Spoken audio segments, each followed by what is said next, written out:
మనం ప్రతి విషయాన్ని ఎవరిని అడగాలి? దేవుడిని అడగాలి. ఆయన అడగం, మన సొంత నిర్ణయాలు తీసుకుంటాం. లేదా పక్కన అడుగుతాం. సార్ వీళ్ళేదో మహాపర్ణాలు వీరి దగ్గర నుంచి వాళ్ళ దగ్గర నుంచి తీసుకుంటే నీకు జవాబు రాదు. ఎవరి దగ్గర నుంచి జవాబు రావాలంటే నీకు దేవుడితోటి నువ్వు సహవాసం కలిగి ఉండాలి. ఆయన నీ మంచి కాపరి, నీ మంచి స్నేహితుడు, నీ మంచి తండ్రి. ఆయన్ని తప్ప మిగతా ఎన్ని కావాలి. ఇలా అయితే మనం ఎప్పటికీ ముందుకు వెళ్ళలేవు. కనుక ఇప్పుడు మనం ఏం చేద్దాం? మీరు ఇప్పుడు ఏం వచ్చారు? ఏం వచ్చారు? సహవాసం చేయడానికి వచ్చారు. మన దేవుడితో సహవాసం చేయడానికి వచ్చారు కనుక మన ఆలోచన బయట మాత్రం పెట్టుకోవాలి. చెప్పులు వేసుకొచ్చారు లోపలికి. ఏం చేసుకోలేదు. వాళ్ళకి చెప్పడం తెలుసుకుంటారు. రేపు మీరు ఎవరికైనా చెప్పవచ్చు కదా.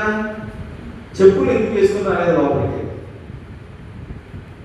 దేవుడి మందిరం కనుక దేవుడి సన్నిధిలో మనం అపరాధులుగాను దోషిగా ఉండకూడదు.